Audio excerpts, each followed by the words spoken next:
We're ready? Oh, boy, that was loud. All right, hey, welcome to the April 2022 school board meeting. We're glad you're all here this evening, and we will start as we normally do with a word of prayer. If you'd like to join us, please. Heavenly Father, we are grateful for your love and your grace that you've given us. We pray that you bestow these gifts on this board and the community.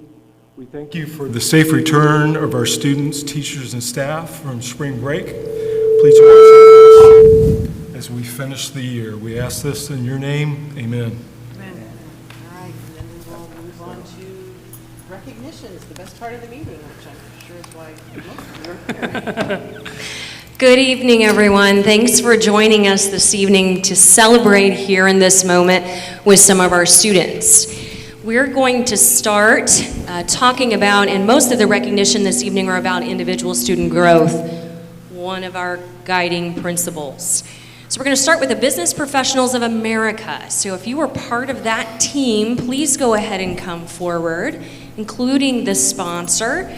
We had high school students compete at the Indiana Business Professionals of America State Leadership Conference this year. And these individuals are coming forward. Congratulations, nice job. Maggie Wood, Sydney Woodward, Danielle Hensley, Haley Doddridge, and Lauren Holcroft. All right. So we'll just pass the mic. Please tell us how you won the award, and when we finish, we'll have the sponsor say a few words about the club. So I competed on the economic research team, and we got 4th place. Yes, you are. I'm Maggie Woods. Yeah. I'm Sydney Woodward, and I also competed on the economic research team. I'm Haley Doddridge, and I competed in presentation management individual. Well, I'm Stephanie Andrew, and I'm their sponsor, but I'm going to let Haley tell you what the club is because she's been practicing this. And I don't want to steal her thunder. Okay, so BPA is a business club that is offered at the high school, and students can compete in 3 competitions, which are regional, state, and nationals. And you can compete in a variety of topics from individual events, team events, and then you can do tests as well. And they're mainly just business-related topics, and yeah. All right. And we're going to get one picture.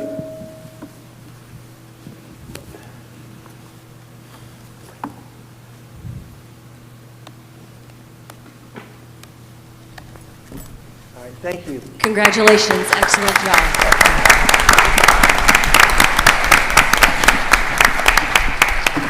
Next, could the participants in the Grizzly Cub Network and Advanced Radio and TV please come forward? Members of the Grizzly Cub Network and Advanced Radio and TV class participated in the annual Indiana Association of School Broadcasters Spring Conference. The Grizzly Cub Network brought home 2 honorable mentions and a 3rd place finish. Congratulations, everyone. Please come forward.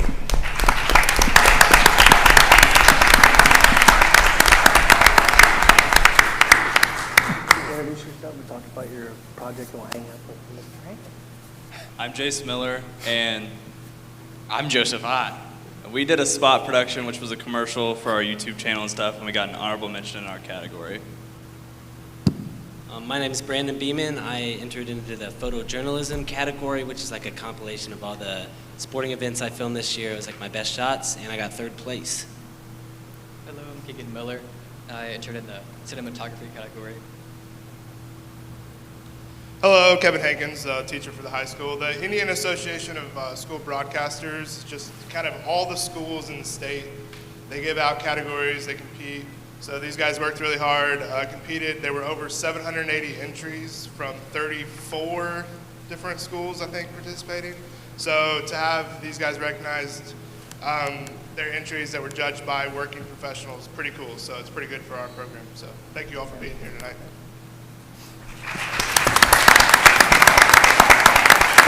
Congratulations. Oh, we gotta get a picture.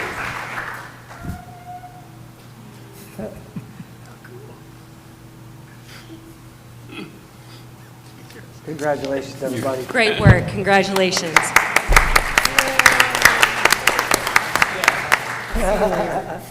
The Indiana State Music Association, and we actually are recognizing our middle school team tonight as well as our high school. So we will start with our middle school participants.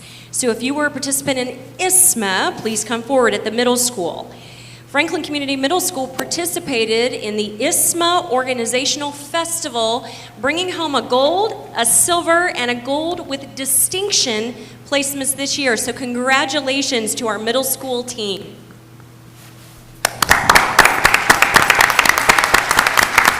Introduce and talk about your ensemble or solo. You don't let Miss Bennett hang up. Hi, I'm Mayana Myers, and Where did you guys compete? we competed at Perry Meridian High School and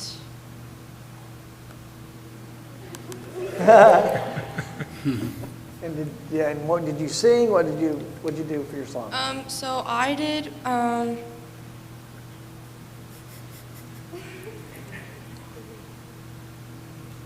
At the River by Aaron Copeland. All right. Hi, my name is Ella Myers. I sang Danny Boy, and yeah. I'm Madison Fleener, and I sang Tu Lo Sai, which is in Italian. All right. My name is Melody Riff, and I sang Homeward Bound. I'm Sarah Bennett. I'm the choir teacher here at the middle school. We were really excited to have these 4 students make it to state. They competed in District ISSMA first at the highest level, all got gold, and were able to move on. And the vast majority of students that make it to state are high school juniors or seniors. So the fact that these 4 made it, I was really, really proud and impressed with them.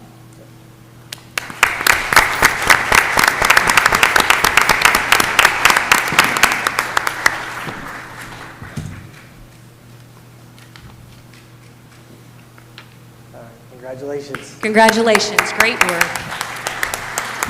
And now for our high school teams, the Sensations and Heritage Singers. If you were in those groups, please come forward. Those 2 groups from the high school performed at the 2022 ISSMA State Show Choir Finals. Sensations placed 5th and Heritage placed 9th. Please come forward. Congratulations, excellent work, everyone.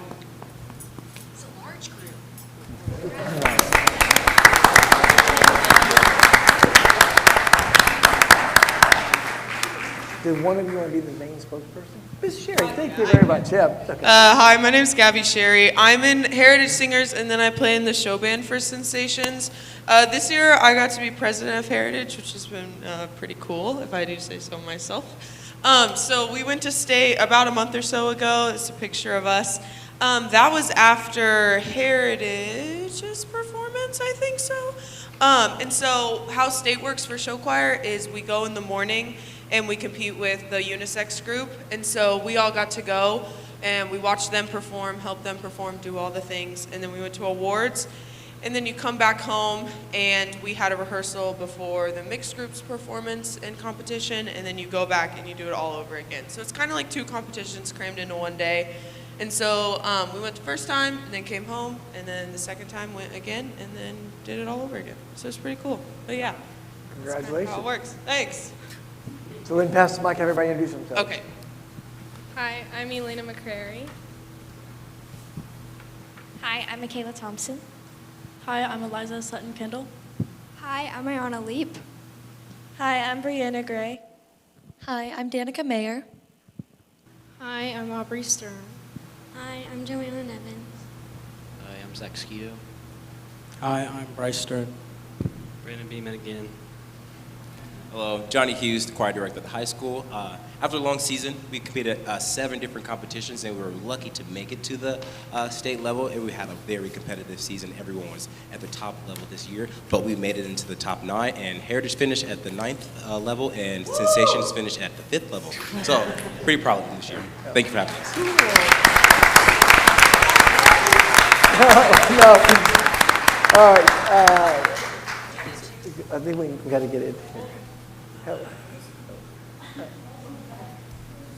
Robin, you got us? What do you? Okay. Yeah, I think so. Thanks, everyone. Congratulations. Great job. We are now going to transition to our athletic state finalists, and we're going to begin with the girls swimming and diving team. So if you were here this evening and a member of the swimming and diving team, please come forward. The girls swimming and diving team turned in their 5th straight top 10 state finals, finishing with an 8th place showing this year. Congratulations, excellent work. Coach? Yeah. All right, hand to your swimmers. Yep. Yep, and your event. I'm Lily Ratzlaff. I swim the 200 and the 100 free. I'm Allie Lacey, and I swim the 200 IM and 100 back. My name is Zach DeWitt. I coach them. They're selling themselves a little short. They were both state finalists. They'll be up in the Wall of Fame. Lily here is just a freshman, and to get top 8, that's quite an achievement. And then Allie, I think this is the 3rd year in a row she's been top 8. Rock solid. For us to turn in a performance after what we deemed probably not the outcome that we had desired there at the sectional level. The girls' resilience was on display, and I was really proud of that. So kudos to them. All right. Let's take a picture.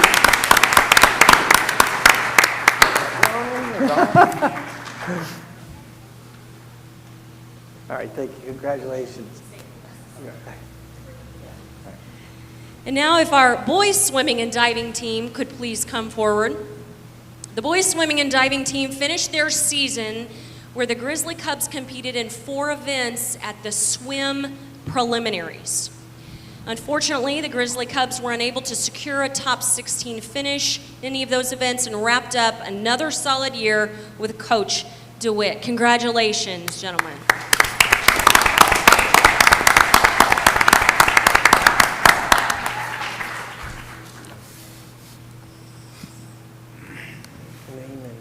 I'm David Barnett, and I swam on a relay. I'm Isaac Layton. I swam the 4 free relay. Hi, I'm Nicholas Coy, also my relay. I'm Jacob Meinzinger. I was in the 2 medley relay and the 4 free relay. My name is Callum Buchanan, and I swam what he did. My name is Franco Chirinos, and I swam the 200 medley relay. Just a quick synopsis. Franklin Swimming, like our goal each and every year is to teach these kids what excellence looks like and how to relentlessly pursue it. This year, after losing a senior class last year, 8 or 9 athletes, quite a devastating group, really. We were top 5 pretty consistently. These boys took up that mantle and had 0 reservations about it. These guys worked their fannies off, and we return a great deal of the team. We think that we're going to have a shot to bring Franklin Swimming back to where it should be next year, and we're already working tirelessly, as you can see with their hair being wet, in order to do that. So thank you very much for coming out. The picture.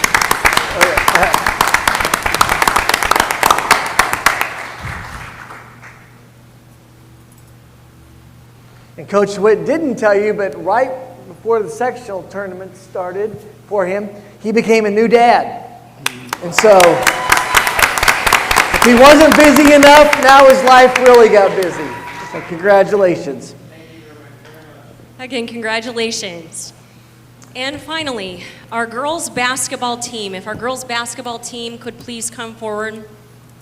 The girls basketball team finished their season 28-2 as the state runner-up for the 2nd time in program history. Corinne Brunson received the Patricia L. Roy Mental Attitude Award, and recently, Ashlyn Traylor was named to the Indiana All-Star team. Congratulations to our team. Excellent work. We would also ask that Brooke Seasting come forward. Brooke, with Pink Lady Contracting, donated to the purchase of the state runner-up rings for the girls basketball team. Brooke, thank you so much.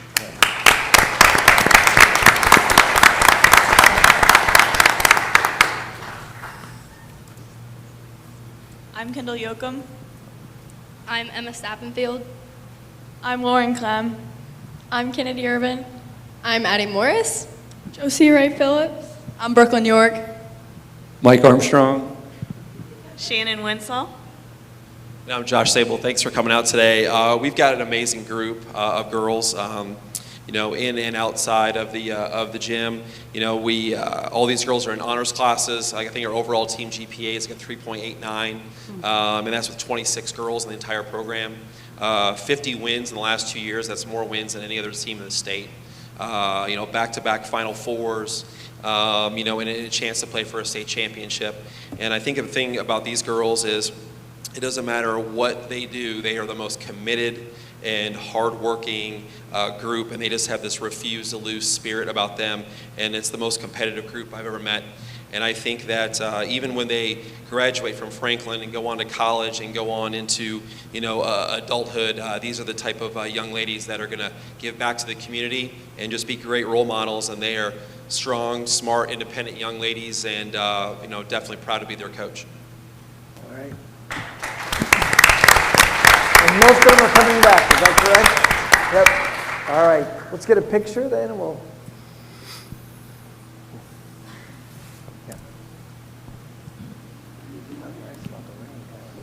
Yeah. Congratulations again. Congratulations, everyone. And we all know here that it's a partnership between the families in this room and the girls and the coaches and the teachers in the classroom. So if you're a parent here tonight and you had a kid up front, could you just go ahead and stand? Thank you so much. Thank you so much. Thank you. And on the way home, your kids are going to thank you too. If anyone did not get their certificate, they are in the back, and we'll have Mrs. Betts. If you did not get your certificate, she can help you get those. This is now a good time if anybody does want to exit. Except for Mr. Ahaus, Mr. Zook, you all get to stay for a while. Goodbye, boys. Did everybody get their certificates? Okay. Mrs. Betts, can you run, please? Honestly, focus. All right. Yes, we're on. That was funny.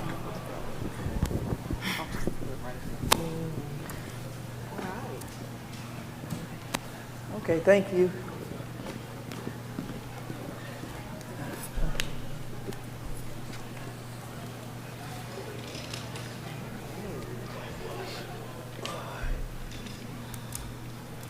That was fun. That was a great time. Are we ready to move on? Okay. All right, so we will start with the business portion of the meeting. The first thing on the agenda is the consent agenda. Do we have any comments, public comments? Okay, hearing none, do we have any comments from the administration or the board? Just want to highlight one retirement. Debbie Lacefield is retiring from Webb Elementary as the custodian, and she does so many things behind the scenes to make the school happen and support kids after 33 years. Wow, that's wonderful. Okay, anybody else have any comments? Okay, hearing none, do I have a motion? I move to approve the consent agenda. Do I have a second? I second. Okay. Brian, how do you vote? Yes. Andy? Yes. Ryan? Yes. And then I vote yes, so that passes. Thank you. We'll move on to the superintendent reports. We have the Johnson County Public Library with the year in review.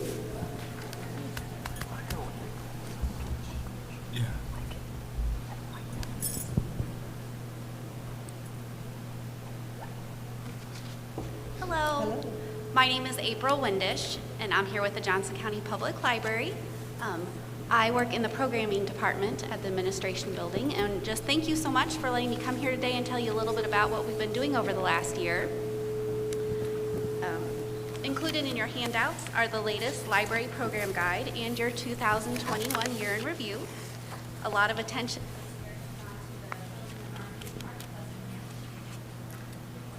We can hear you. Yeah. It looks great. Bless you. That's 1, 2. We're going to trade out because, yeah, we're having a few mic difficulties. Sorry. No? Yeah.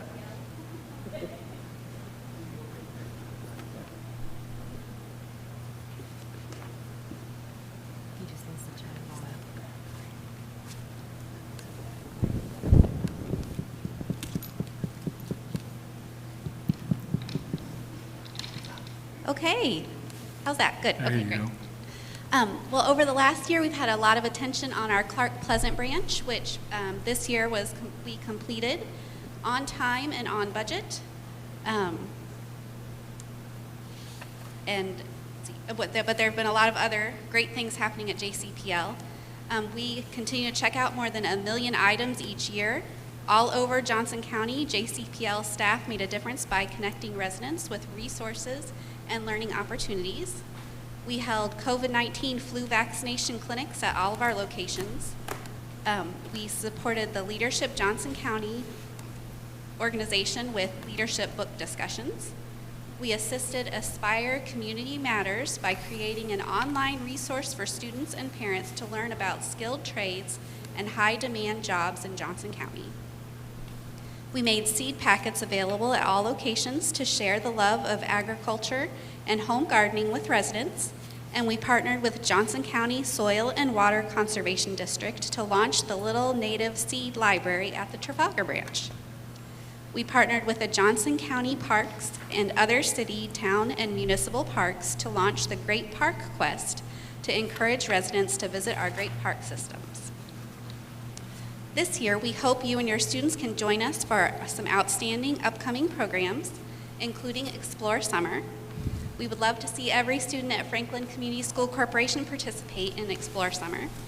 By participating in our summer reading programs, we can help combat summer slide and keep kids learning all summer long. From May 16th to July 31st, students can register for Explore Summer, which is completely free. They can complete learning challenges, attend programs, and earn some fun prizes. In 2001, we had nearly 4,000 people participate in this program, and we hope to see even larger numbers this year, and we're hoping to reach a reading goal of 3 million minutes. In addition to the great prizes and the benefits of reading, we have a lot of exciting programming going on this summer, plus a lot of outreach stops. And I've been talking with your food services director, and I think we're going to be at the summer food distribution, so that's really exciting. We're also going to work with some other community partners to do the Great Arts Quest, which will encourage everyone to get out and see free public art in the community. Hedgehog Hannah will bring 12 different animals for a live interactive program at each branch. We have our JCPL author series returning with best-selling author Jennifer Weiner and Craig Johnson. Teens can have fun at Random Fandom and participate in some cosplay. Children's book character The Green Crayon will be visiting the branches, and we'll end Explore Summer with an ice cream party and STEAM presentation from Sub-Zero Ice Cream. It's our hope that by working closely together, we can keep more students reading and learning this summer. Thank you for your time today and helping us spread the word about Explore Summer. Thank you very much. Thanks for coming. Great. Okay, next on the agenda, we have the corporation financial report. Mrs. Gross. Okay, first quarter. I went ahead and included one of the old formats for the financial statements, just because I like this one because it shows all the funds, and it's familiar. So we are about a quarter of the way through the year, so the column to the far right, you would expect to see 25% or below. So we have a few over that, but one of the reasons is because we had 3 payrolls in the month of March. So you're going to hear me say that quite a bit because that triggered a lot of overages. But if you go down to the green lines, we're about 17% expended for the year, so we're right on track with our spending, and the red that you see below are, in that bottom section, are reimbursable grant accounts. And then moving on to the Forecast 5 dashboard reports. So here's where you start seeing red. And I was alarmed at first myself, but then figured out that was because we had those 3 payrolls in March. That didn't happen until April last year, so probably by the end of April, we'll see better numbers there and all be favorable. If you look at the box with the historical expenses for the current month, you'll see a pretty significant increase in salary cost. And that's from these referendum raises that we've done for both teachers and support staff. So that's a great thing. The next report is the Statement of Revenues, Expenditures, Transfers, and Changes in Fund Balances.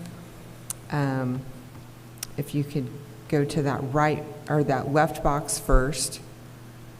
All funds in fiscal year 2022, our total revenue is about $11.6 million, which is up about 12%. And then total expenditures, again, we've got that third payroll in there. So if you subtracted that out, we would be about dead even with last year's spending. So that's a good place to be. And the box on the right, you see some red, like the referendum tax levy. It shows a deficit of $938,000. And then also in the operations fund, you'll see a negative $2.2 million. That is because we received most of that funding in June and December. So that red will go away once that happens. And then the last spreadsheet is your cash flow projection. Last year, we had all 4 funds on this particular report. This time, they only threw in education and operations, but they're going to fix that for us so it shows all the core funds. So this month, you're just seeing the education and operations fund, and the numbers you need to pay attention to are the very top left corner, the beginning cash balance in January of $7.1 million, and then bottom right is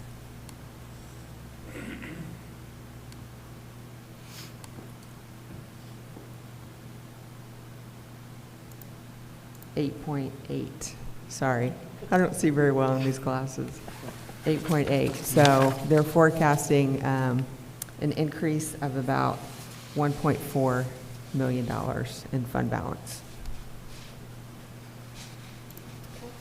Any questions? No, thank you. Welcome. All right, and next we have summer projects. Mr. Sewell? We're keeping with the spending theme at this Yes. point. Love it. Yes. So adding to the red. No, we were fully funded.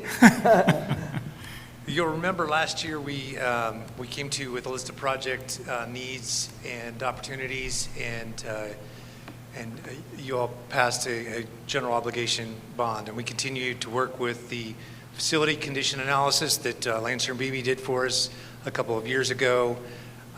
We're still partnering with STR Engineering on doing regular inventories of our roofs, our hardscapes, and our walls, structures.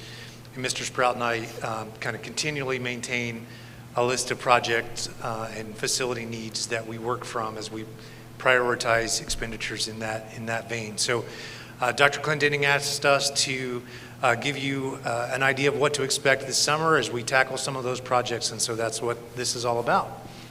So hitting the next slide. Facility projects.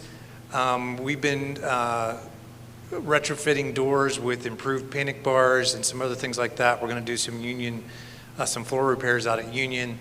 And then you've probably noticed the construction stakes out on the west side of town at Custer Baker and Creekside, and that's a project connecting our schools with to the sidewalk networks that's continue to grow around the city. Next slide. Pavement projects. So you'll remember the last 2 years we've had an epic global event that has kind of put us behind on some stuff. And So we decided we need to not let some pavement that's crumbling crumble any farther. So these are the projects we hope to get done this year in the summer. Next slide. Could I highlight the web, yeah. the web court one? You want to talk about that? Yeah, web court is probably the poster child of all of these projects, where it's been patched and repatched, and I think somebody with a doctoral degree said he could see China.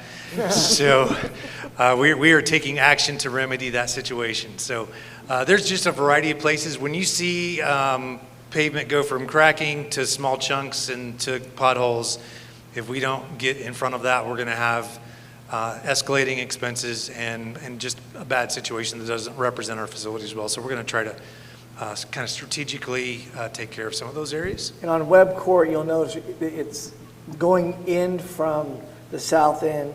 It looks like it's a street. We own that. I did have a conversation with the mayor, and we're actually going to talk to our attorney, Mr. Young. Once we fix it, we're going to see about giving the city that entrance, because 2 driveways actually are on that. And if we would decide, hey, we don't want that entrance and make it a field, they would one would have no way to get into their house driveway.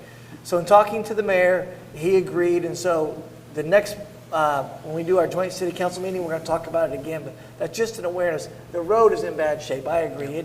You got to maneuver the potholes to get in. But we're going to fix it one time, since it's ours, and then see about giving it to the city. Thanks for the reminder on that. HVAC projects, I've been writing to you about some of those in my Friday notes. The Custer Baker chiller project, we hope those chillers deliver and we get those installed soon, hopefully even before summer, but we'll see how that goes. Creekside, Northwood, and the high school all have some minor things that will get us by for a while until we can make some bigger investments in those buildings. And then I'll turn it over to Mr. Sprout. We have a number of projects. Obviously, cybersecurity, as you know, is the top of that list, and trying to make sure that we continue to protect our financial assets in addition to our data. So we'll continue to drive in that direction. The PA systems, we have replaced the one at Needham, and it has been very successful. We're going to replicate that across the district. It's a bit difficult because they were all replaced at the same time. So what IT is doing is assessing the current schools. Currently, Creekside and Northwood are the 2 that we're struggling with the most. So those will be our first ones that we look at replacing. Obviously, the PA system, you're going back to the old coax, and the speakers kind of connect to each other. And the new system is going to be completely IP related. So we look forward to that modification. And then we're also looking at the media studio. That has been the same equipment that was at the start of the high school. And obviously it's got some age on it. And so we're looking at renovating that and replacing the unnecessary equipment there. We'd be glad to answer any questions.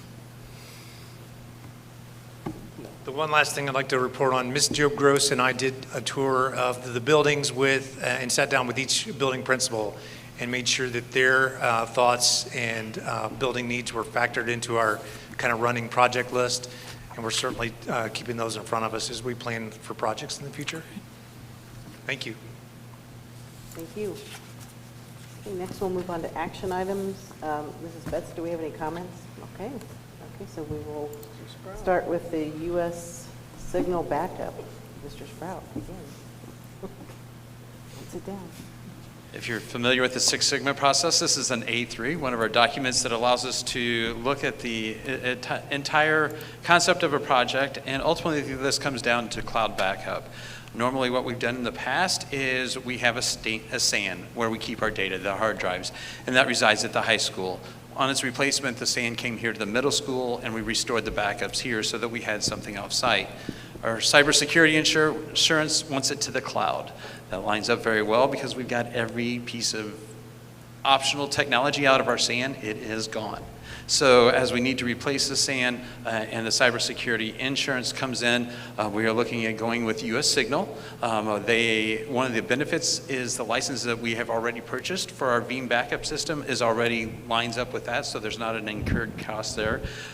Roger has overlooked the agreement, and they've made some modifications to align what we're needing, and so we're looking forward, with your permission, to continue to work with U.S. Signal. If I can answer any questions, I'd be more than happy to do so. Mr. Sprout, just one question. So this is a double-edged sword when we talk about moving data into the cloud, right? Yes, it is. So most of the cybersecurity insurance companies, there are additional controls that we have to have in the cloud that cost money, right, to ensure that that data is protected. So as you move forward with this, I would just follow back up with the cyber insurer to make sure that we've got the right controls in place and we're not going to have to put anything else. I certainly will. Thank you. Yeah. Any other questions, comments? Okay, do I have a motion? I move for approval. A second. All right, Mr. Wertz, how do you vote? Yes. Andy? Yes. Ryan? Yes. And I vote yes, it passes. Thank you. Thank you, Matt. Okay. Next is additional appropriation for FEMA expenses. So I just noticed that the right attachment is not in there. For both the FEMA expenses and the bus purchase, the resolution for the bus purchase is duplicated twice. So Natalie will need to get that fixed. So the first resolution. I'm sorry, I can't hear you very well. What did you say? Instead of the resolution for FEMA expenses, the one for bus purchases was entered twice. Okay, thank you. Okay. So the one for FEMA expenses is only $205,000. And so these are the COVID expenses that we incurred that we thought FEMA was going to reimburse. They have reimbursed some, but they've kind of closed the gate on that. So we've gotten it down. I think we started at maybe 1.7 million and we've got it down to 205,000. So at this point, we probably need to just go ahead and transfer rainy day funds to cover that, so we can close that account out. So that is what I'm requesting approval for today. To transfer $205,000 from rainy day to cover these expenses. Exactly. Just want to make sure I've got it. Okay, do I have a motion? I move to approve. Second. Okay, all right. Brian, how do you vote? Yes. Andy? Yes. Ryan? Yes. And I vote yes, it passes. Thank you. And before Tina starts on buses, the real story is she loves talking about buses so much, that's why we duplicated it. She just wants to talk about buses all the time. It's not a complete meeting until I talk about buses, right? That's right. We're going to be really disappointed when you don't one day. Are you going to have one parked down in front of your house?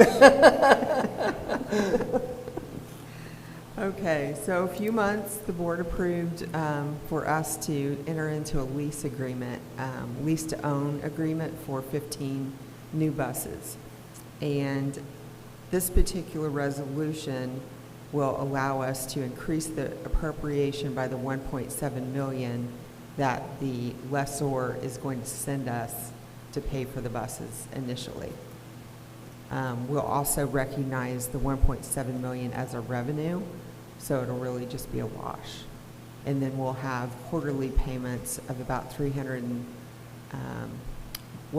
quarterly payments, but the total for the year will be about 377,000, which is very similar to what we would allocate each year to purchase new buses. Okay. So I am requesting that we added an additional appropriation for the 1.7 million. Any questions? Move for approval. Second. Okay. Brian, how do you vote? Yes. Andy? Yes. Ryan? Yes. And I vote yes. All right, very good. Thank you. Thank you. Okay, we're going to move on to discussion items. The first one is ADA compliance with Mrs. Betts. So, as you may remember, in 2016, the Office of Civil Rights received a complaint filed against the district's website about accessibility. So we started working with a company to quickly fix that. It solved our problems at that time. Since then, I've been looking at other vendors who offer the same product. But really, when comparing the vendors, I wanted a user-friendly interface. I don't speak in HTML, so I need something that I can take the report that they send me and quickly address the error. So I started talking with Moncito, and they do offer a user-friendly interface. They meet all of the requirements that was outlined in the resolution agreement that we filed with the Office of Civil Rights, and they are more cost-effective. I shared the contract with Mr. Young and worked with the vendor. We did make a few amendments to the contract based on some of his concerns, and so if you want to look that over this month, I'm happy to answer any questions. Thank you. We will move on then to the curricular resource adoption. Yes, thank you, Christy. There are two items in the agenda you will see. One is a list of all the resources. It's a little bit more efficient, and then the other is a presentation just to share. If there are members, I know some of the administrators are here. I don't know if any of the parents are here who participated in the math adoption or the social studies adoption. If you could just stand for a moment. Adoption cycles are time-consuming. Thank you, Cheryl. We appreciate you. Thank you, Cheryl. Dylan did as well. Mr. Purley, he's being bashful. And some of our assistant principals and instructional coaches. And in this list, you will see, and Natalie, you can go from the math committee to the social studies committee. There are parents, administrators, teachers, parents that are both teachers and administrators and instructional coaches. But it takes collaboration and ongoing communication to run a full cycle for a major adoption, and both math and social studies are major adoptions. We were scheduled to do social studies last year, but did not because of COVID, so it was delayed. Normally, we would not run two major adoptions in the same year, and many of the reasons for that are financial, because we don't pay back these resources for 6 years. And so I just want to make that point. Committee members ad hoc, you'll see those. There were some other resources, if you look at the list that's included, where we had some resource changes or adoptions, and I'll talk about that here in a moment. Slide 4 is really about the committee purpose, and this was part of the process that all of you adopted in the fall when we met. So we talked about the process. It's slide 4 and 5 of how we were going to work. And I also want to thank Matt Sprout. It kind of takes a village, I think, to make this happen. But Matt Sprout helped us with an AHP process in both of those committee meetings, both of those assignments, to really allow us to look at criteria, evaluate criteria for decision-making purposes. And so I want to thank him for helping us with the Six Sigma tools. Parent engagement, slide 6, is a new feature in some ways. So we've always had parents engaged on the committee, but we added this feature, if you'll remember right, back in the fall. And so we had 3 nights where we hosted families in the adoption room, math and social studies both. It can be a little overwhelming. There are lots of resources from around the state, but I want to thank those who participated. We had about 12 members of our community participate across those 3 nights. We also, in that process, if you remember in the fall, said we were going to open up those resources between this board meeting and the May meeting in the central office for families who are interested. And so those resources are now housed with us that are in this recommendation for families to review. The math recommendation. Sorry to interrupt. So what's the process that if a parent wants to come in and see those? Do they need to schedule an appointment? Or? Yes. Okay. And that's actually on the last slide. They'll just call the central office and we will schedule that time. Okay. Sorry to interrupt. No, you're just fine. Math recommendation, I'm so proud of our math adoption committee. It is not easy to bring together K through 12 and decide on the best resource for us to use as instructors in our classrooms. But the group decided K through Algebra 2. So K through 8th, Algebra 1, Geometry, Algebra 2, we're using the same resource, a Reveal Math from McGraw-Hill. Probably the first time we've done that comprehensive of an adoption. And so I was really excited to see the collaboration, really just the willingness to wrestle with some things we haven't wrestled with. So if you look on slide 8, some of the rationale that we used, in addition to using that criteria from that AHP, we had a couple of outside evaluators that help with that process, especially in ELA and mathematics. So Ed Reports is an independent nonprofit designed to improve educational resource selection. And so it's made up of it's highly focused on standards and made up of educators from all over. They evaluated the resources we chose as the highest ranking, and a lot of it standards-based. So that's a good thing. The second outside independent reviewer was new this year from Keep Indiana Learning, and you'll see that there on the slide. They were created by the Central Indiana Educational Service Center, CIESC. We're a member of that group. They took math resources that they believed Indiana schools would adopt, took a panel of math educators, experts, that's what they classified themselves as, and evaluated those resources. Of the two at the secondary level that received 4 out of 4 stars, we selected one of those two. Reveal Math was one of the two that they said should receive 4 out of 4 stars. At the elementary level, we chose 1 out of 6 that received 4 out of 4 stars. So again, just really proud of the thought and intentionality that went into the selection process from the committee. So again, thank you for that. You will then also see on slide 9, there are some other ancillary courses we teach in mathematics at the high school level that are not part of that overall Reveal Math adoption. I do want to make a point about AP Calculus because it applies to some other recommendations that you'll see. Because of AP, we are required to ensure that our resources in those courses are published within the last 10 years. So in AP Calculus, we're using the same publisher we've used in the past, but we needed to update the resource because it was not current enough. And then social studies. I'm going to keep moving if that's okay. So social studies, a little bit of a different animal. Social studies we adopt across the district 4 through 12. So it starts with our Indiana history and then goes up through our high school level courses. You will see on slides 11 and 12 those recommendations. I will tell you our true north from Matt's work with us on our AHP was our standards. Our resource has to align with our Indiana standards. And that's the guide that we use to make this decision.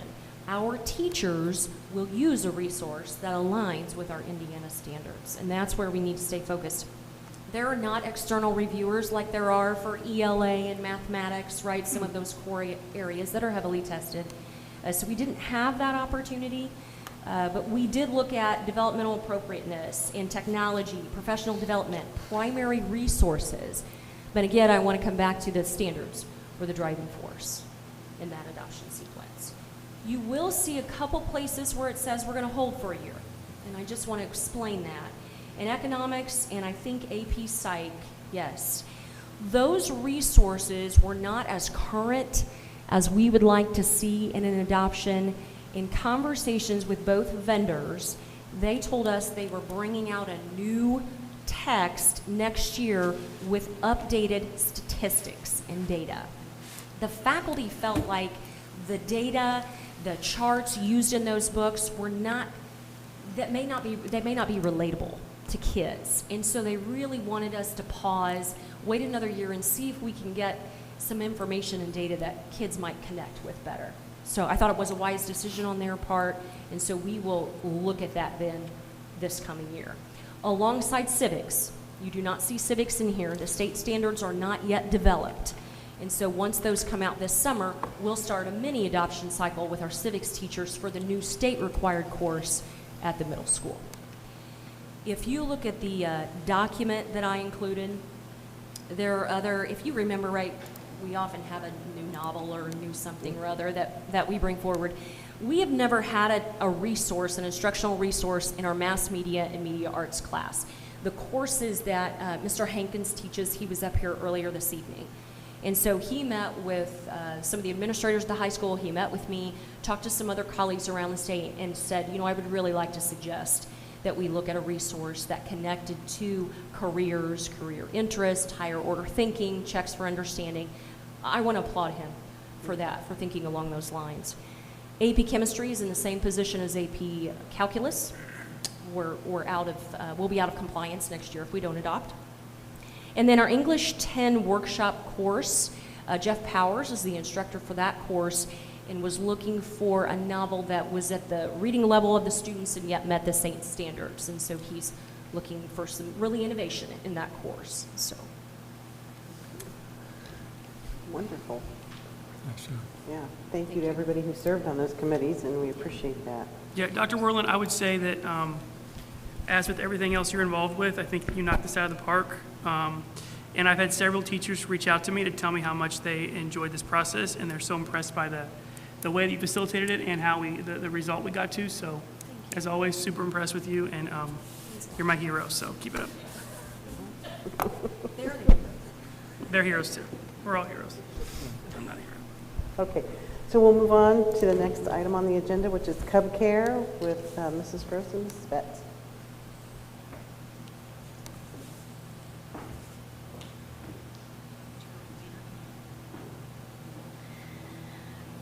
Well, since Tina and I talked to you last month, just to give a report on Cub Care, this month we spent time reviewing some of the facts that we talked about, namely the 5 directors that we've gone through since 2015. We talked a lot about competitive wages, employee shortages, and more importantly, the Affordable Care Act and how it impacts how we staff Cub Care. So we continue down the path of looking at keeping the program internal and hiring a full-time director or coordinator to fill that role, and also partnering with a third-party vendor and let them kind of run the program. So as we started the process, we really wanted to think about what problem are we trying to solve. And so we realized that the 2 main problems that we were having is the lack of the full-time leadership for the program and staffing, namely the Affordable Care Act, competitive wages, staffing shortages, and the high turnover we experience. As we moved forward, we talked with a national company who specializes in before and after school childcare, as well as a local company that specializes in the same. We also talked a lot about what that might look like if we kept the program internal.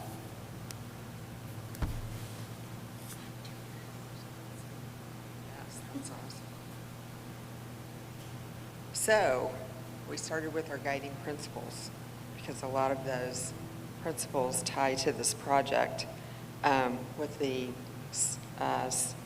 systemic improvement being the most important. So we identified the most important factors in the before and after school program and listed those as safe and nurturing environment, profit, employee retention, affordable pricing for parents, employee pay, feel valued, a seamless transition if we decide to do that, meet the requirements of the Latchkey program required by the state, student satisfaction with the program, employee discount for childcare, full-time leadership, and an automated financial system. A lot of our systems are very manual. So we prioritized all those factors, applied a score to each one, and then applied that scoring to each of our options. And the question was, which one surfaces to the top? So our biggest challenges, as Robin referred to, are full-time leadership and recruitment, staffing, and retention, and the Affordable Care Act. And the proposal from the Boys and Girls Club surfaced to the top. They addressed a lot of these issues. They would plan to hire a director for full-time leadership. They also have access to college student programs that would increase our staffing. And they would be able to offer our existing employees more hours. Some of the employees that we have employed as classroom assistants are restricted to the 27, well, less than 30 hours in compliance with the Affordable Care Act, but they would be, the Boys and Girls Club would be able to add more hours without a compliance issue with the PACA. So that is definitely a bonus for them. Some more of their proposal highlights safety as probably their main priority. They've got core values of youth-centered, supportive mentors, positive relationships, and constructive communication. They are proposing similar pricing for parents with a minimal increase in the registration fee, but those weekly fees would be the same. They will assume our Cub Care employees at the same pay rates that they're receiving now, which was very important to us. They've discussed a smooth transitions for students, employees, and parents. The automated financial systems where the parents can receive automated invoices and receipts and have access to their accounts. And then they propose to not make any changes in the times or the buildings that the before and after school care operate now. So for those reasons, Boys and Girls Club did surface to the top. We feel they would be a great partner in this operation, and we're looking at next steps. If you are, like free reduced lunch, are there discounts now to go to this? And will those still be honored over there? Yes, they The same will. way? Yes. They will just need access to a list of those from us. Do staff, are they discounted for Cub Care right now? They are discounted for Cub Care right now. If we continued that, we would have to take that on as a cost. Okay. Thank you. Does the Boys and Girls Club have a conflicting program, or do they have another program that, say in a year or two, that would conflict with this that we've got to be careful of? Do they have an after-school care program? They do have an after-school program in their building. So Right. this would just be adding to their programming. It's also, it's structured differently. So when kids go to the club, they have free reign of their environment. So they can go to the gym, they can go to the homework room, they've got a library. They have all these different things that they can kind of go to as they wish. It's louder, it's more free reign. Cub Care in our buildings are a little bit more structured. Right. So they're gonna still have probably the same adult to student ratio, but it will sound different, it will look different. So right now parents would pay the regular typical fee to go to the club structure, and then a different fee to go to Cub Care in our buildings. There's a cap at their site. So once that cap is hit, they don't Right. take on any more students. Well, I'm thinking more of, so what oversight will we have on the program for changes in that? So if the Boys and Girls Club, if they have to make financial cuts, are they coming to our program to cut first? Or are they going to their program? Or is it one thing now, is the question, I think. So we would propose that we enter into a one-year agreement. Okay. And see how it goes. And they did include it in their proposal that any changes that they would make would need to be approved by all of you. But do those, the structural differences you're talking about, Robin, those will continue to be at the Boys and Girls Club, or? Yeah. So there'll be two different groups? Yeah, two different. The other thing is, presently, we have Mr. Zook residing on their board. And then previous to that, we had Mrs. Smith for 10 years and myself for 10 years. And so one of the proposals we're going to add is that we continue to have a voice on their board. Yes, good. And that way we can, be for hands-on with regards to that. But yes, the programs are going to look different because what they have there, the cost is substantially different. My fear is that in 2 or 3 years, they're going to try to meld the programs, and somebody's going to lose. And I just want to make sure that our program isn't on the losing side. One of the things that we did after, they did a great job of thinking through this, I then engaged Mr. Guerra with with the process structure, and we asked some of those questions, and he came up, the only thing he would add was, look at the opportunities or challenges that may come up, and that was actually one that we talked about, like, if we have full-time or they have full-time, what does that look like? And could we, let's say they do some changes and we take it back, could we emulate some of those same things back in our building? That's why we're looking at that one-year proposal to see if it doesn't work, then we're prepared to do it. The automation of payment is a big deal. The parents right now have to call Robin or check in with Aaron to see where they are in their stream, and that causes some stress. Well, Boys and Girls Club has a mechanism, so we'll get a chance to experience that, look at that, to see where we are. So that is something I think would be a safeguard, but they did a really good job, I think, of thinking about the process structure and saying, where does it flow with us? And so good job on that, and we will continue to monitor those plus and minuses by having our voice on their board as well as continuing to report back. So what kind of financial impact does that have? Because one of the reasons we brought this in-house was for some profit, right? To help offset some expenses. Maybe that's profit's not the right word, but offset some expenses. So what's the impact? We made about $88,000 in Cub Care last year. Okay. But if we decided to keep it in-house and hire a director, that would eat into most of it. Right. So. Sure. We've talked about using our interest revenue. We've got that back up to $100,000 a year or so to replace this revenue and continue the employer of choice initiatives. Sounds good. But great question. No, you guys thought of that all. I'm just curious. Yeah. Thanks. And Andy, back to your question, I think we would probably be taking more risk if we went with Right at School. Having the external partner in the community would definitely lower that. Sure. Okay, thanks. Also, one of the ideas that we had for next steps was to invite Natalie Velour from the Boys and Girls Club to present at the joint city school meeting on April 25th. Sounds good. That's a great idea.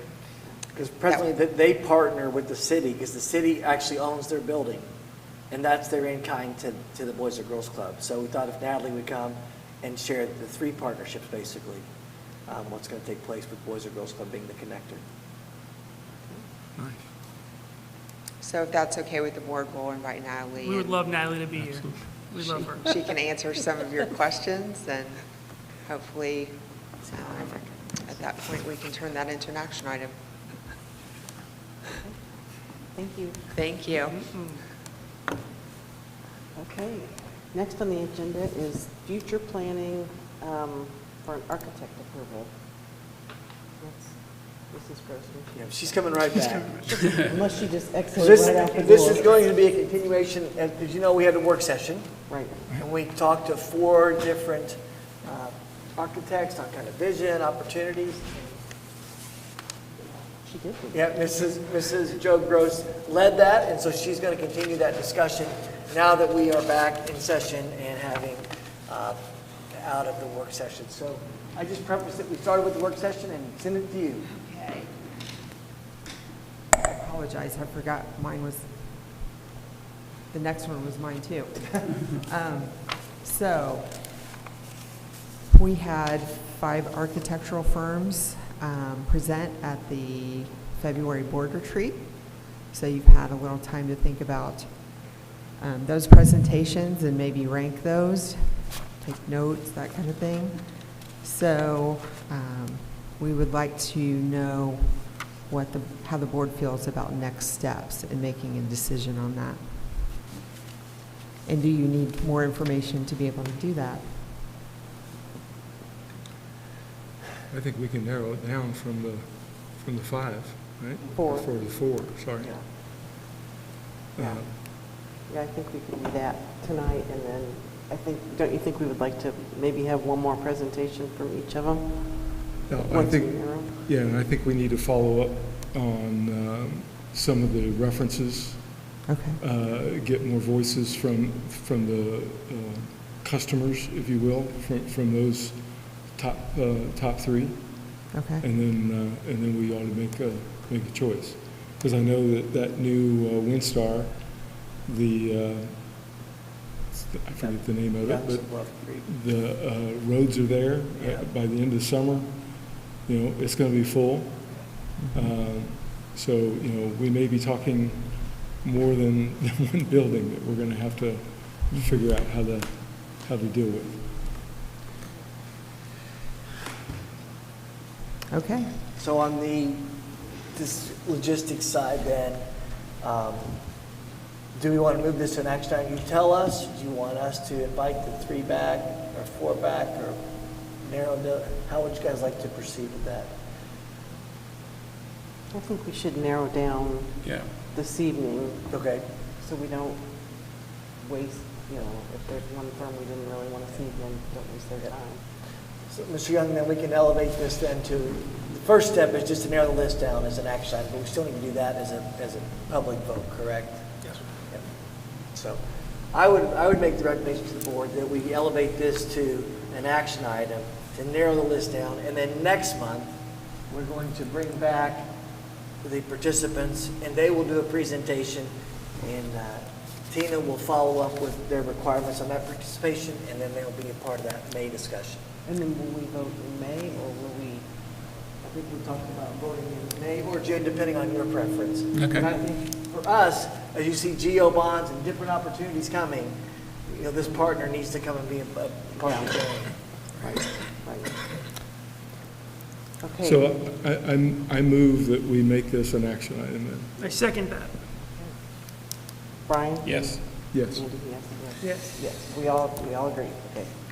So now we just need to narrow it down to everybody's top 3?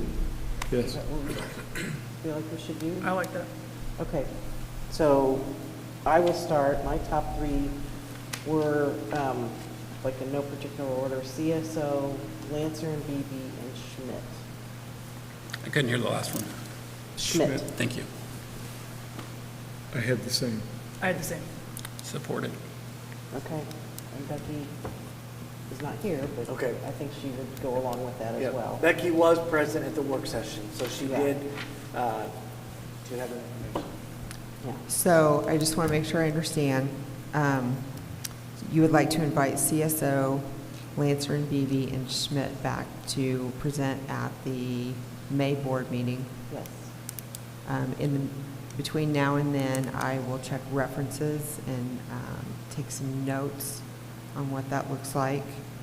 And then the board will vote on the selection of one. I don't know if we'll be able to vote that month, because if we're hearing the presentation at that moment, I don't know that I'll be in a position, honestly, to make a decision. Okay. And So the June board meeting is actually normally Yeah, that's a pretty fine. short meeting. Okay.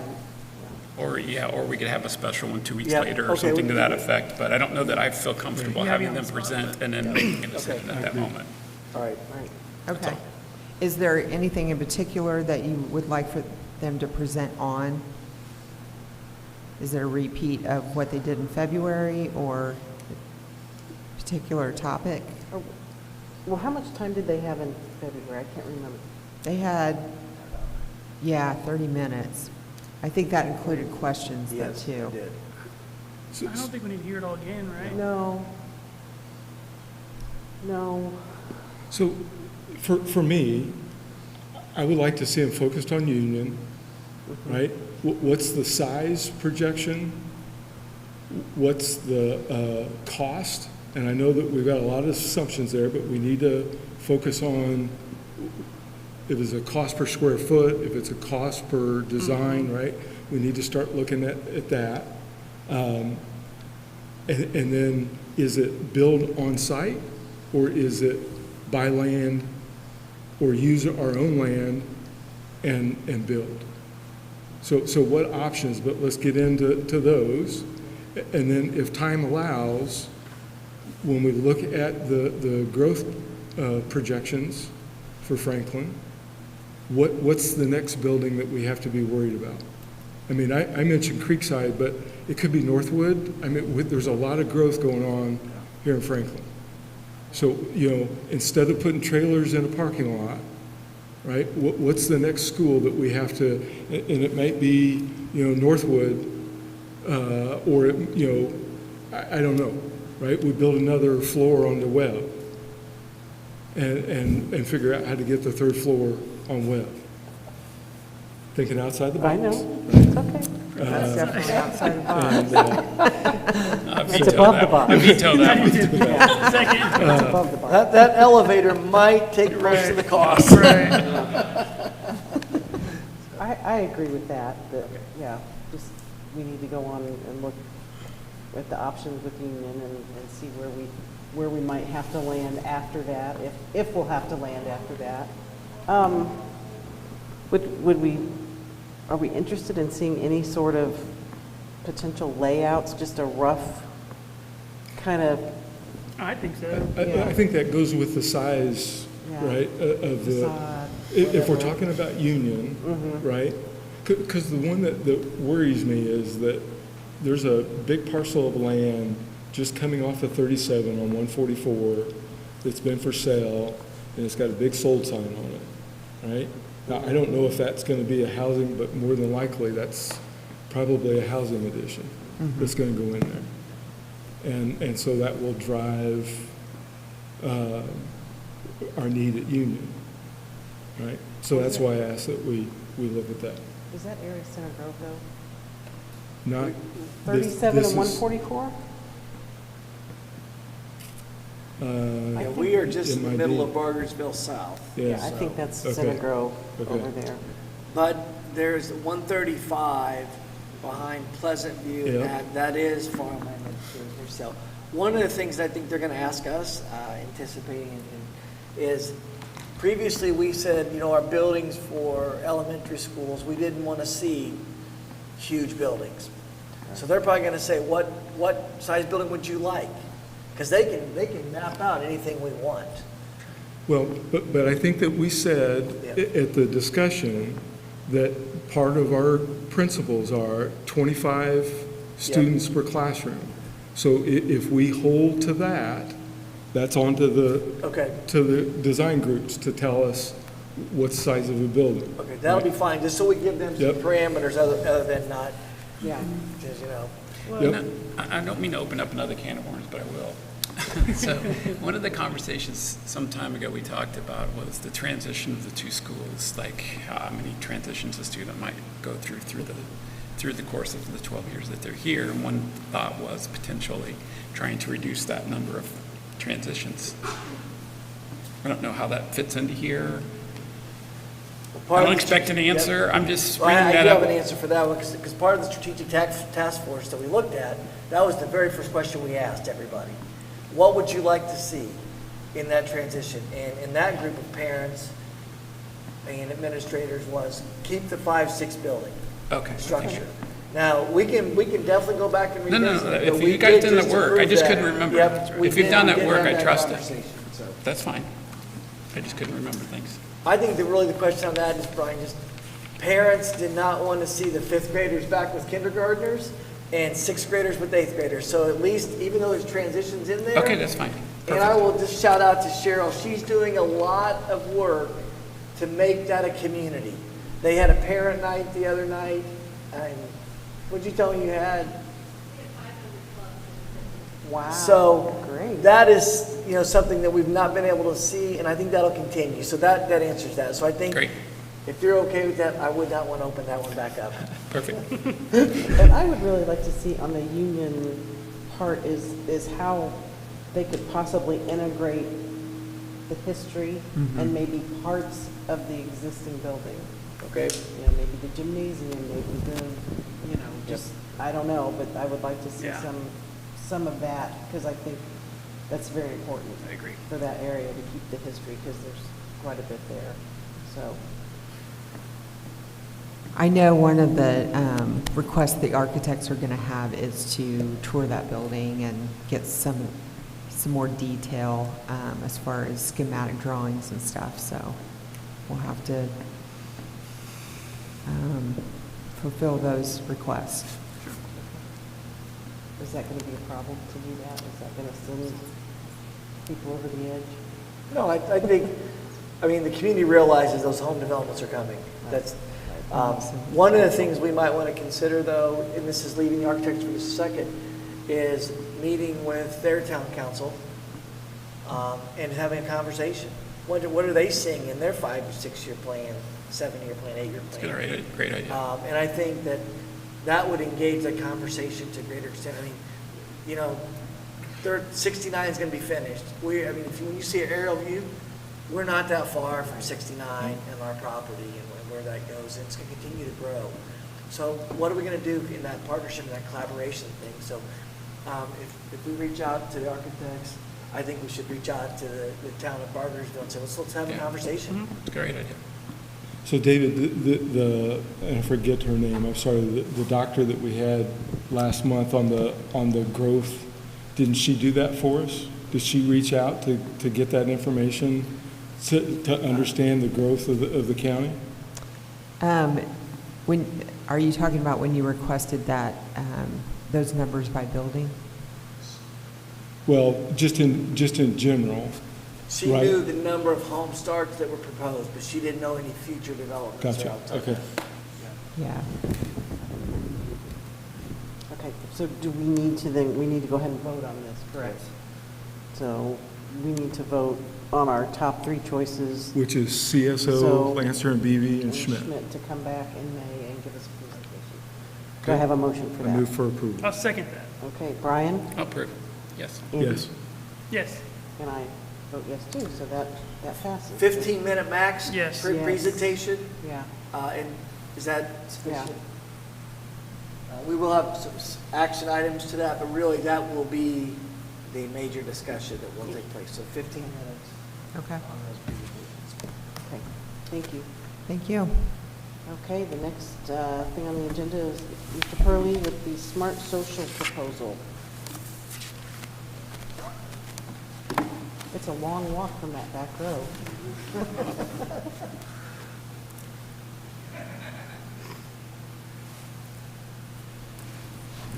Good evening, thank you. I think there's about 50 or 60 slides here. Matt, if you could just keep flicking through it while I speak. Steve didn't want to rush me tonight. Thank you very much for allowing me to present this. So it's a resource I came across 4 or 5 years ago at a safety conference. Last year, Jeff Sewell, Matt Sprout, a parent that was a 4th grade parent at that time, and a high schooler, Thomas Crow, and I presented to parents virtually about online safety. We had about 20 parents join us for that. It was well received, and we took a lot of ideas from Smart Social. We borrowed them, but I didn't feel like we made that continuous connection and improvement with our students and their online safety, and with the connection and engagement with parents. So the next step for me was to reach out to Josh Oakes, who runs the Smart Social program, to talk to him about engaging with our school. And I just really wanted maybe a 1 or 2 time parent meeting. And he said that through his time, that hasn't worked very well. It's not sustainable. So he wanted us to commit to a year with him, where he would do virtual meetings once a month. They're live meetings. They're with all of his clients, not just us individually, but all of his clients.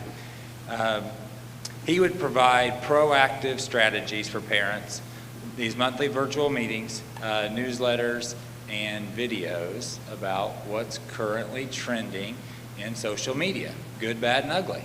How to promote yourself positively, and how to watch out for the next silly challenge. So I'm looking at using our Title I funds. We have about $2,500 that are tagged for parent involvement and parent engagement. This falls right in there.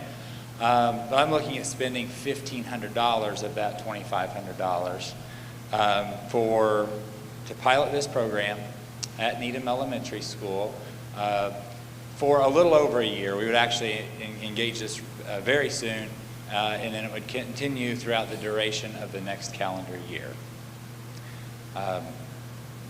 Some of the data points. We'll be looking at the discipline that we have to deal with in school that relates to our social media and technology. DCS logs that come as a result of inappropriate use of technology, and bullying logs that come as a result of inappropriate use of technology. As of this year, I've got 15 of those. It doesn't sound like a lot, but I only have just over 100 discipline logs altogether. So it's a substantial percentage for us to deal with that. Questions, comments? Just a clarification. So the license, it says 336 students. Is that, but this is for the parents, right? To get them information. So if we have split family, is that still a license for one student that covers both households? So anyone that is connected with Needham Elementary School, our staff would be included in this. I think that number is broken out separately as well, but also for parents. So it's like 2 per family. Okay, thank you. I think it's a great idea. Additionally, President Ott and I spoke about if this pilot goes well, then we would extend it for all elementaries. And I did talk to the principals, so Mr. Curley graciously said, yes, we'll try this. Actually, he was ahead of the game, we're going to see what happens. But if it does go well, and I think every anticipation it will, look for us next school year to include all the elementaries in this. And if we do that, we do have to consider union because they're not Title I, so we'll have to look at other funding sources for this feature. I think if Mr. Purley has been so great on the negotiation skills there to get that much of a discount, we can get union covered. Yeah. He's like, sure. Is this something that we're going to vote on next month, or would you like it to be If moved you are to an comfortable, if we could escalate it, that would be great. Yeah, that would be great. I would move this to an action item. action? Do we have I second. Okay, Brian? Or Yes. Andy? Yes. Brian? Yes. And yes, okay. So we will move that to an action item. So now we need a motion to approve. I'd move to approve this. I second. Okay, Brian? Yes. Andy? Yes. Ryan? Yes. And I vote yes also, so there you go. We look forward Thank to you all hearing very that. much. I And would you appreciate it. please come back and give us a report on how this is going? So maybe Absolutely. in the fall? see how- Certainly. Yeah, that'd be Thank you great. very much. Thank you. Okay, so the next item on the agenda are board comments. Do we have any board comments? No? Administrative comments? Yes, just a couple of administrative comments. One, we all know graduation is coming up. The diplomas are in the process of being signed, but also Mr. Ahaus and Dr. Warren and I are meeting, but you will all be handing out diplomas again, and we'll go through that process. It's going to be a little different than the past, where you're going to get assigned, I think, a group of students, and then if somebody that you want to hand to, you'll just trade places quickly, hand it, and rotate out. So that will be coming your way, and then any other details. We are outside again, unless it pours rain. And remember how we've got, so we would postpone to that evening, and at worst case, we'd go to the next day. Mr. Ahaus will have all that detail for us coming up in Friday notes and different things, and we're meeting with him to solidify that. So that's coming up on the 21st. If the volleyball team were to make it, this is the only one, you remember we moved to Saturday because of track? Well, if the volleyball team were to make it to state, they would have a conflict. And so we're aware of that, and so we're looking at that. I know, Mr. Wagner and Mrs. Ott's son plays, in that regard. So we could go back to my first year here, if you remember. Yes, it was hard. We hosted the state finals, and we had people bringing concession food in for graduation. So that is a possibility, I guess. But with that, wanted to make. It's at Parent, did I say it's at Parent? It's at Southport, I think. Is that right, Mr. Ahaus? Do you know where That sounds right. I think it is Southport, It right? is Southport, I thought it was Yeah. Parent. Okay, yeah. So that's where we are with graduation and any other things around that. Great. Thank you. And calendar, any calendar updates? Prom's coming up, and we do have an e-learning day on that day, the 22nd. Dr. Warland has spearheaded that with our instructional coaches. The kids will have responsibilities for that day of learning, but it is the prom. You're all more than welcome to attend if you'd like to go to the prom for the first time in 8 years. Just let us know. On April 25th, we're looking at a joint city council meeting, and we were having a discussion today about where we're going to have it.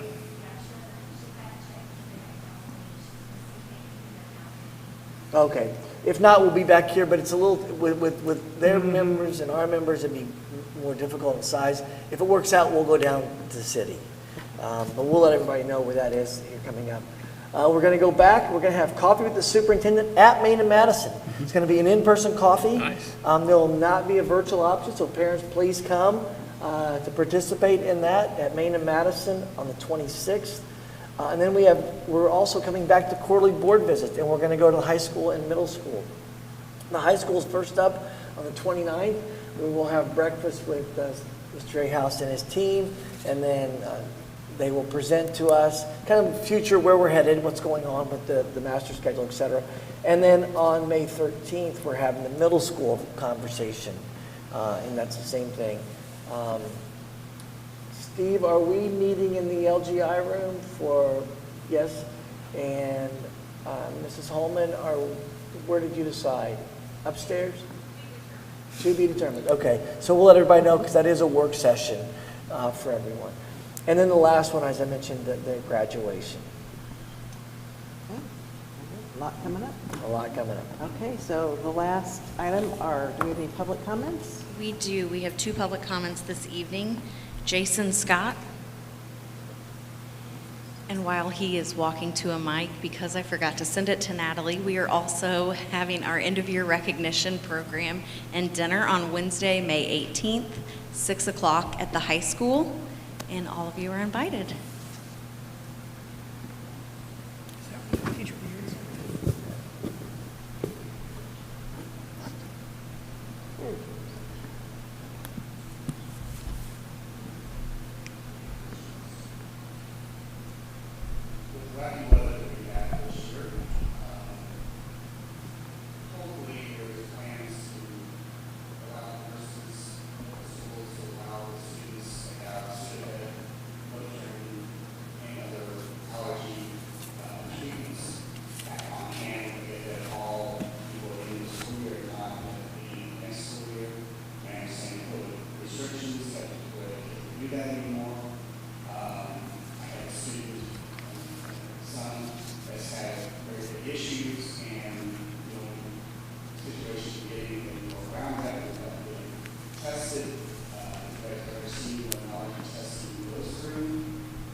Thank you. Okay. Do we have any other public comments? Yes, we also have Georgina Bayless. Okay.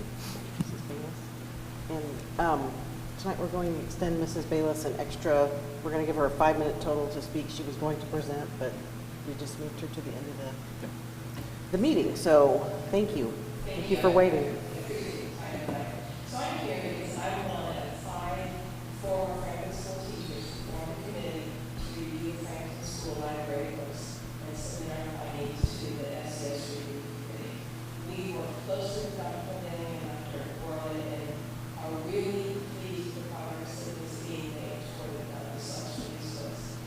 inform this committee because we didn't have anything else to do for retirement. In fact, I said, I'm going to be baking cookies. I don't want to read these books, but I have been, and I don't want to do it, but I feel it's got to be done. We're doing it because when we were in the classroom, we were always concerned about all the steps of kids, and that didn't change when we left our duties in the classroom. So to be clear, this committee is not in favor of banning or affirming, nor are we concerned about any occasional swear word.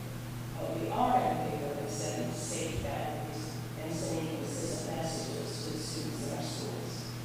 Caring and wise adults set boundaries and expected standards for young people in every aspect of their life. From what they listen to and watch, to where they're allowed to go and what they're allowed to do. High school code of conduct includes a dress code that says appropriate boundaries for dress. It establishes the evidence of profanity, the use of alcohol and drugs, sexual assault and harassment, and sexting. All of those are permitted. They can go, though, to the shelves of their school library and read very graphic and explicit descriptions of sexual acts, often deviant. They can encounter characters who drink to excess, engage in casual sex without consequences, and who can't speak without profanity. Students can't text sexual messages, but they can read and authors very explicit sexual messages. We set boundaries everywhere except in our school libraries.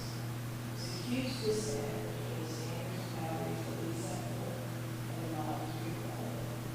The books that we're reviewing are in direct conflict with the environment that you as an educational institution are trying to establish. I want to clarify something just about the books that we did review. We reviewed formats, kind of testing process. 2 were taken out, but all of the books that we wanted to be reviewed by that same author were removed. I applaud because of the context. The books that were removed, Accelerated Reading, which was like what we use as reading counts. Accelerated Reading has a very small word of one book, and they say one of them contains deviant behavior and another deviant sexual encounters. So in addition, in the profanity books is non-related stories. In one of the books that we submitted, and we didn't submit it for this reason, we thought maybe oral sex, oral sex was not a good review.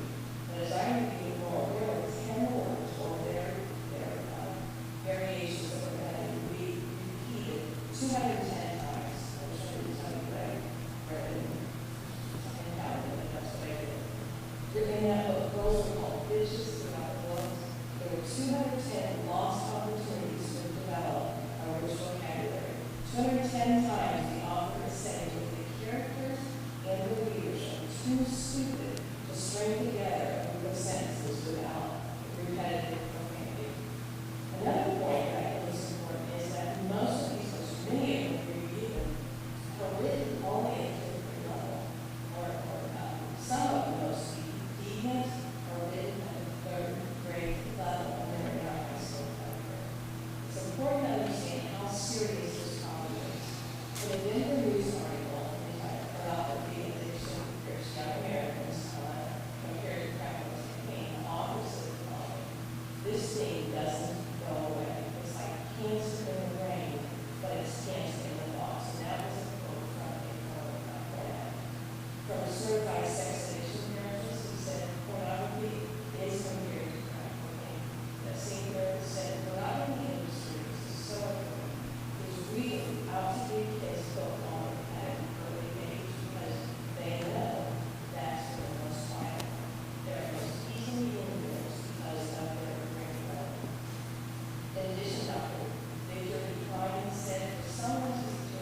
Thank you.